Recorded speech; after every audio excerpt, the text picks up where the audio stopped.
بسم الله الرحمن الرحيم خميسة لحية لباتنك بشا ماج سنتك لبكن لباتن يلح أو كوبهاجن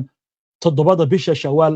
سنتك كن أفر بقول فرتن يتضبط تاريخ ذي هجرية ده كسو دوادا مركله هي برامجكي ولا شدا ورركا قضبضة ساك برامج كأن إذن كوهينو وحا كبدا אבל אין פה מדינה אחריך. בשביל להצליח אתה צריך מדינה. אי אפשר לבד. גמרתם את קריית שמונה. ومد كمده مسؤوليين تا مغالوينكا كويال وقويغا إسرائيل oo hin la dhacay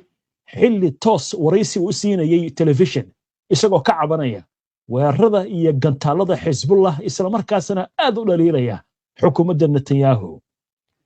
Iran ayaa xoojisay ammaanka iyo gacan ku haynta jasiiradda Kharaaj ee gacanka Bershiya halkaasi oo la dhigay nidaamyada difaaca iyo miinooyinka badda kadib markii ay soo baxeen suurtagalnimada duulaan Mareykanku uu ku qaado goobtaasi oo laga dhoofiyo 90% shidaalka Iran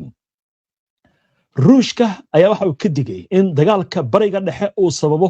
masiibo dagaal nuclear ayna tahay in colaadda la joojiyo Iran oo sharuudaha joojinta dagaalka ku dartay in Israa'iil si buuxda u joojiso weerarada ka dhanka ah ururka Xisbullah ee Lebanon waxaa soo kordhaysa qasaaraha iyo qayladhaanta ka imaanaysa Israa'iil ee ku aadan gantaalada madaxyada firdha ee Iran ay adeegsanayso haddaba waxaan idin haynaa warbixin ku saabsan qaabka ay u shaqeeyaan gantaaladan Mareykanka ayaa diyaarinaya duulaan dhanka dhulka oo lagu qaado Iran haddaba maxay yihiin waxyaabaha dabiiciga ah ee difaaca u ah Iran ee lagu tilmaamay labada generaal ee Iran difaaca u ah warbixin cajiib ah oo amurtan la xiriirta ayaan barnaamijka idinkugu haynaa dhammaan wararkan iyo weliba qodobo kale oo faahfaahsan ayaan barnaamijka xulashada wararka saaka idinkugu soo gudbinaynaa soo dhawaada markala daawadayaal waana ku mahadsantihiin daawashada barnaamijka saaka waxaynu ku bilaabaynaa waxaa soo xoogaystay 72 saac la soo dhaafay suurtagalnimada weerar Mareykanku uu ku qaado waddanka Iran oo weliba dhanka dhulka ah si gaar ah waxaa la leeyahay xoogga waxaa la saarayaa jasiiradaha ku yaal gacanka Bershiya qaar ka mid ah jasiiradahaasi waxaa ka mid ah Abu Musa iyo jasiirado kale oo u dhow dhanka Imaaraadka Carabta oo Iran la sheegay inay ka haysatay Imaaraadka sida Imaaraadku ay ku doodayaan waxa kale la leeyahay jasiiradda Kharaaj ee weyn oo 90% laga dhoofiyo shidaalka Iran ayaa waxa ay tahay bartilmaameedka Trump uu doonayo inuu la wareego haddaba Iran waxa la leeyahay halkaas waxay ku diyaarisay nidaamyada difaaca gantaalo iyo miinooyin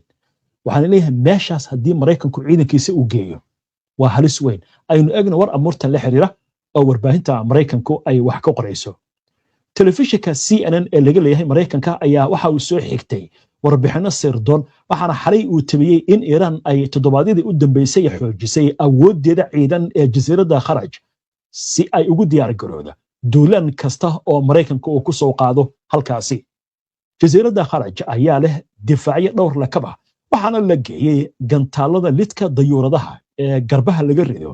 Iran ayaa sidoo kale miinooyin waxay ku aastay hareeraha jasiiradda iyo xeebaha ku dhow si ay uga hortagto in ciidanka Mareykanku ay isku dayaan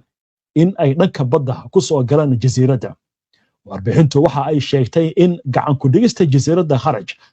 ay u baahnaan doonto in la geeyo ciidamo dhul oo Mareykanka ah oo aad u ballaaran iyadoo mas'uuliyiinta maamulka Trump weli ay ka fiirsanayaan suurtagalnimada dirista ciidan dhanka dhulka ah oo loo diro halkaasi dhinaca kale wakaaladda wararka ee Reuters ayaa soo xigatay ilo wareedyo ku sugan gobolka bariga dhexe waxaana ay sheegeen in Iran ay u sheegtay dhexdhexaadiyaasha in Lebanon lagu soo diro heshiis kasta oo xabad joojin ah oo lala galo Mareykanka iyo Israa'iil sidoo kale Iran waxay joojinta dagaalkan ku xirtay in la hakiyo weerarada Israa'iil ee ka dhanka Xisbullah iyadoo Xisbullahna la siiyay damaanad qaadiye ka imaanaya Iran oo ku saabsan in lagu darayo heshiis kasta oo ballaaran Reuters ayaa soo xigatay ilo Mareykan ah oo sheegaya in joojinta hawlaha kooxaha Iran ay taageerto iyo hubka dhigista Xisbullah ay lama horaan u tahay sida hadalka loo dhigay xasiloonida Lubnaan iyo gobolka waxaana ilo wareedku ay sheegeen in istiraatiijiyadda Israa'iil ay tahay in weerarada Israa'iil ee ka dhanka Xisbullah ay u badan tahay in ay sii socdaan xitaa dagaalka kadib dhanka Mareykanka haddii aynu eegno mas'uul ka tirsan waaxda gaashaandhigga waddanka Mareykanka ayaa u sheegay telefishinka Al Jazeera habeennimadii xalay in ku dhawaad 2500 oo askari oo ka tirsan qaybta 82 loo diri doono bariga dhexe ciidamada la diraya waxaa ka mid ah saraakiil hogaamineed iyo kuwa taageerada saadka ee ka socda guutada koowaad ee dagaalka war arrintan la xiriira oo ka soo yeeray dhanka Iiraan gudoomiyaha baarlamaanka waddanka Iiraan Maxamed Baaqir Qalibaf ayaa sheegay in ay hayaan xog sirdoon oo muujinaysa in dal ka tirsan gobolka uu ka caawin karo ciidamada Mareykanka in ay qabsadaan jasiirad ay leedahay Iiraan waxaan intaasi ku daray in haddii arrintani ay dhacdo dhammaan kaabayaasha muhiimka ah ee dalkaasi la beegsan doono oo la burburin doono isla wararka colaadan warbixin ay daabacday jariirada Wall Street Journal ee ka soo baxda Mareykanka ayaa waxaa lagu sheegay in Mareykanka iyo Israa'iil ay si kumeel gaar ah uga saareen liiska dadka bartilmaameedka ah wasiirka arrimaha dibadda Abbas Araghchi iyo gudoomiyaha baarlamaanka Maxamed Baaqir Qalibaf sida ay sheegeen mas'uuliyiinta Mareykanka arrintan ayaa waxaa loo badinayaa inay salka ku hayso sidii qayb ay uga noqon lahaayeen labada nin heshiiska wada xaajoodka ee Mareykanka uu doonayo in uu la galo Iiraan markana haddii aynu eegno wararka la xiriira isku horimaadada u dhaxeeya Xisbullah iyo Israa'iil ururka Xisbullah ayaa sheegay in dagaalamayaashoodu ay dagaal la galeen ciidamada gaashaaman ee Israa'iil oo ku sii siqayay dhanka magaalada Khantara ururka reer Lubnaan ayaa sidoo kale sheegay in habeennimadii xalay gantaalla ay ku garaaceen dagaalamayaashoodu deegaanada Beit Hilaal iyo Nahariya isla markaasna ay beegsadeen goob ciidamo Israa'iiliyiin iskugu soo urureen oo ku taal duleedka Alma al-Shacab ee koonfurta Lubnaan Xisbullah ayaa sidoo kale waxa intaasi ku dartay in ay beegsatay taangi nooca markaafaha oo ciidamada Israa'iil leeyihiin oo yiil afaafka magaalada Khantara isla markaasna si sax ay u haleeleen sidoo kalena waxay sheegeen in gantaalla ku garaaceen ciidamo Israa'iiliyiin oo ku sugnaa aaga magaalada Marwaaxiin way halkan aynu dil istaagna marka in yar horta dhanka waqooyiga Israa'iil Xisbullah waxay ku haysaa weerar joogto ah xalay waxaan idin tusanay qariirad muujinaysa magaalooyinka had iyo goorale ay duqeeyaan xogaga Xisbullah magaalada la yiraahdo horta Kariya Shimona iyo magaalada la yiraahdo Safaad waa labada meelood oo aysan kaba qaadinba duqeynta Xisbullah dadkan marka degan waqooyiga Israa'iil ilaa iyo deegaanada ku taadsan xadka Lubnaan way soo qaxeen dagaalkii markii uu bilowday Gaza oo Xisbullah dagaalka ay soo gashay 8 August 2023 laakiin markii la gaaray heshiiska xabad joojinta November 2024 dadku muddo ay ku laaban waayeen guryahoodii ilaa markii dambe guryihii la dhisay la yiri amnigana waa la sugayaa dadkii markii hore qaxbay meelo kala duwan ay ku joogeen dadkii markii waa la celiyay waxa loo ballan qaaday Xisbullah awoodeeda in la burburiyay oo aysan mar dambe soo qaxayn laakiin maxaa dhacay Xisbullah Iiraan way ka darantaaba gantaalada ridayso si joogto ah arrinka la yaabaya wuxuu yahay Xisbullah ilaa ay markii la gaaray xabad joojinta ilaa ay hadda Israa'iil waxay ku qaaday 10,000 oo weerar maalin walba la duqeynay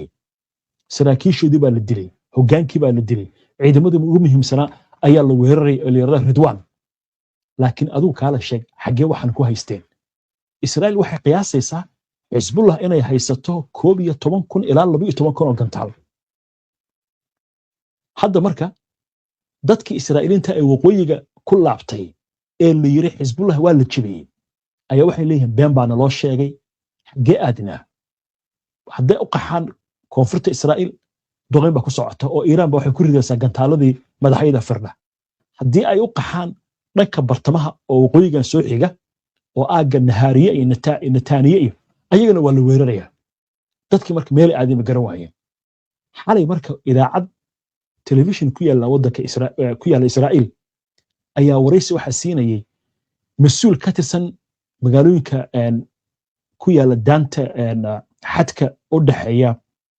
Israa'iil iyo Lebanon mas'uuliinta magaalooyinkaas nin ka tirsan waraysigii sidoo uu waday ayuu oohin la dhacay intuu carooday oo ciishooday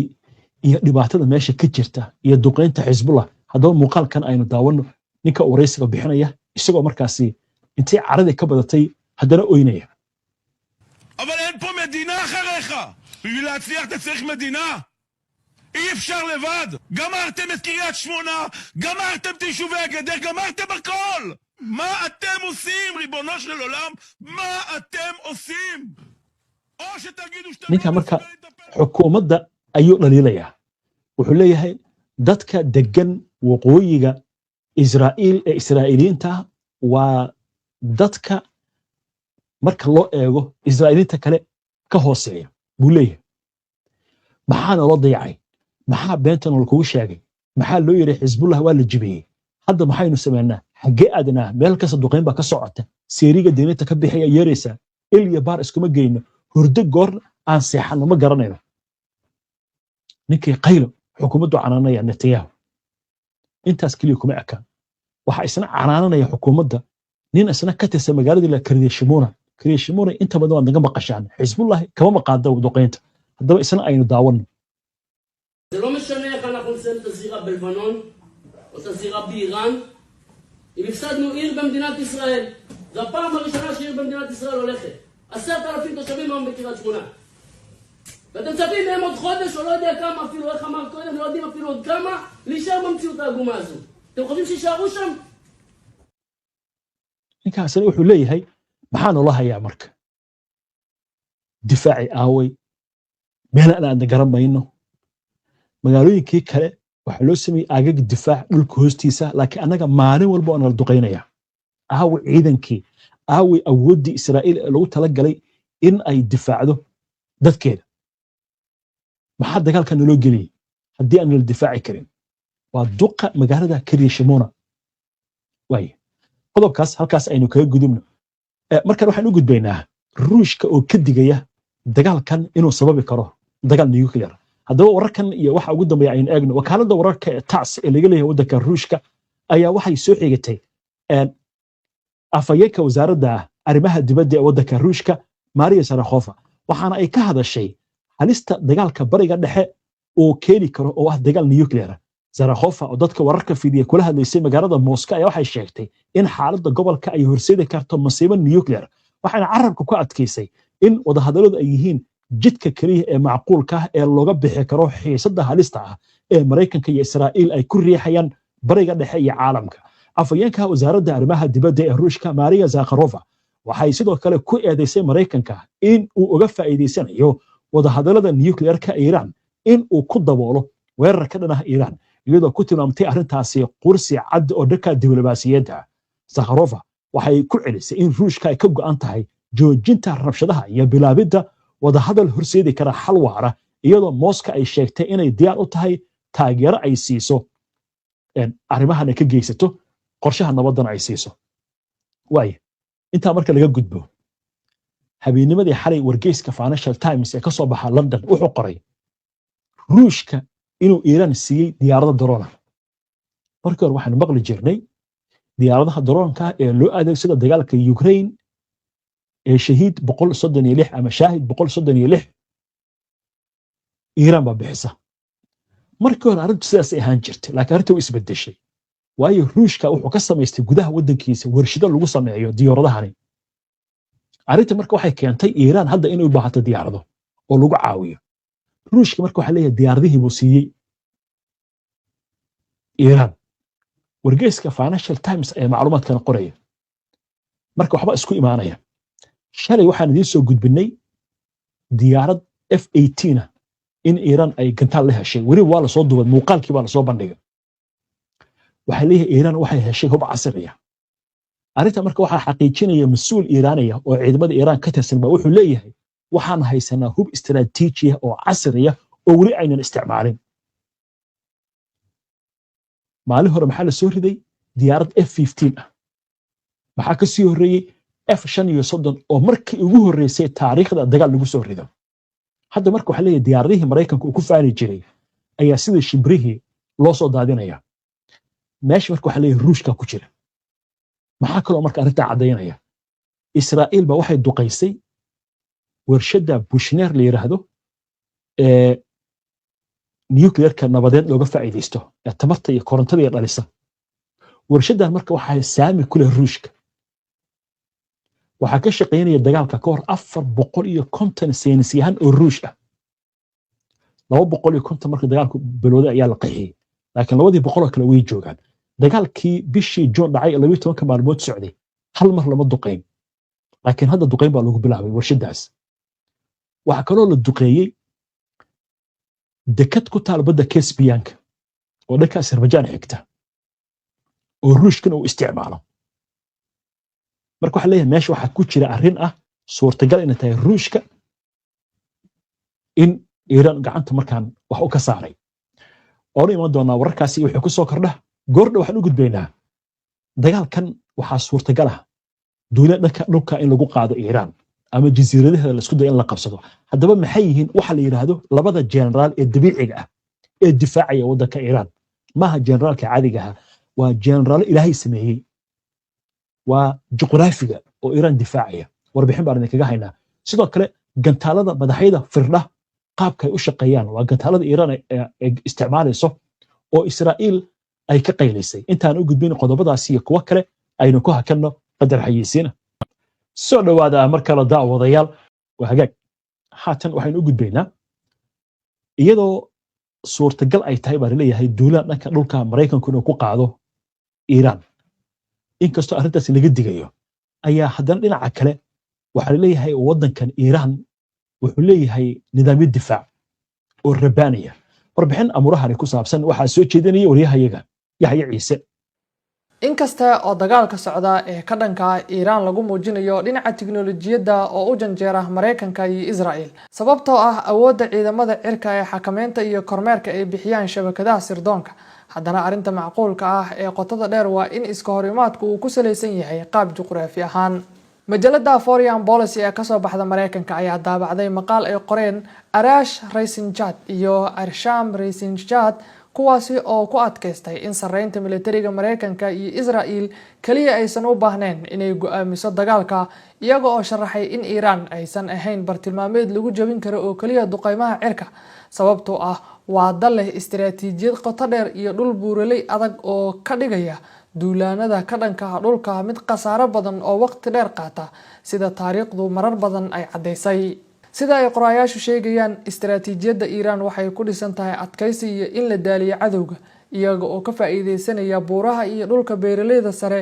ee carqaladeynaya howlgallada military gaar ahaan gudaha iyo gobolada bariga oo ay adag tahay in la gaaro marka la barbar dhigo gobolada galbeed oo u dhow gacanka dabeecadaha juqraafiyadeed ayaa taariikh ahaan u adeegsanaya sida gantaale istiraatiiji ah oo Iran ah iyaga oo gaabis ku keentay oo daalisay ciidamadii soo duulay qarniyo badan laga soo bilaabo dhibaatooyinkii ay la kulmeen ciidamadii Roomaanka ee uu hogaaminayay Mark Antony oo noolaa intii u dhaxaysay 83 ilaa 30 Nabi Ciise horaantiisii calayhi salaam kuna dhintay magaalada Alexandria ee dalka Masar ilaa istaaga weerarkii Ciraaq ee hore uga sii socon waayay jidda buuraha Sakros intii lagu guda jiray dagaalkii Iran iyo Ciraaq 1980 ilaa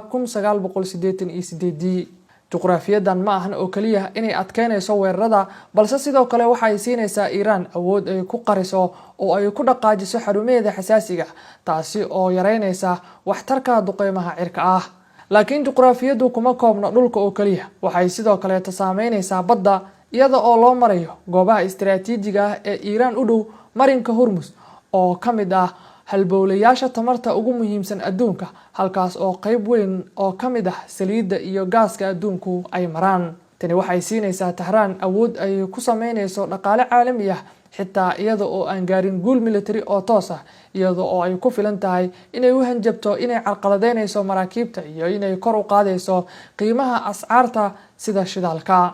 isku dheelitirka istiraatiijiga ah muddo kadib dagaalku waxa uu ka guuray isku day lagu doonayay in lagu bedelo nidaamka iyo in la burburiyo awoodda nukliyeerka waxa uuna u wareegay xaalad isku dheelitirnaan istiraatiiji ah oo ku hareeraysan marinka Hormuz kaas oo noqday xarun saameyn ku leh dhaqaalaha caalamiga iyo silsiladaha shixnadaha caalamka isaga kala goosha